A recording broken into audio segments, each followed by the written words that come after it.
এখনো। মুহূর্তের মধ্যেই যেন কিয়ামত নেমে আসে। চারদিক থেকে তীব্র স্রোতে পানি আসতে থাকে, ফলে সেখান থেকে এক চুলো নড়ার সুযোগ ছিল না কারো। পানির স্রোত এতটাই তীব্র ছিল যে দাঁড়িয়ে থাকা যাচ্ছিল না। এক জায়গায় আশ্রয় নেয়া 17 জনের সবাইকে ভাসিয়ে নিয়ে যায়। এ সময় দূরে দাঁড়িয়ে আহাজারি করা ছাড়া সেখানকার বাসিন্দাদের যেন কিছুই করার ছিল না। সামাজিক যোগাযোগ মাধ্যমে ছড়িয়ে পড়া ভিডিও ফুটেজে দেখা যায় অন্তত 17 জন একটা উঁচু মতো জায়গায় আশ্রয় নিয়ে বাঁচার আকুতি জানাচ্ছেন। তারা অপেক্ষা করছিলেন পানির স্রোত হয়তো কমে আসবে, তখন তারা নিরাপদে কুলে আসতে পারবেন। কিন্তু ঘটেছে ঠিক তার উল্টোটা। সময়ের সাথে পানির স্রোতের তীব্রতা বেড়েছে, এক টানে সবাইকে ভাসিয়ে নিয়ে গেছে। 17 জনের মধ্য থেকে 9 জনের মরদেহ উদ্ধার করা হয়েছে।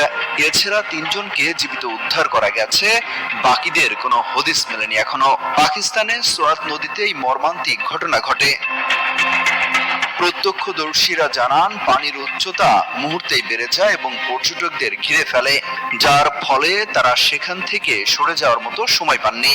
ভুক্তভোগীরা দুটো পরিবারের সদস্য, যারা শিয়ালকোট ও মারদান থেকে সোয়াতে ঘুরতে গিয়েছিলেন।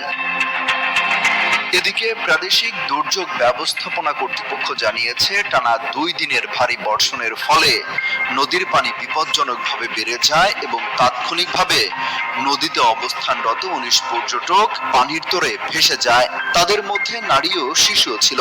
এই ঘটনার পরপর আকাশ পথের অনেককে নিরাপদে সরিয়ে নেওয়া হয়েছে, চালানো হচ্ছে উদ্ধার অভিযান।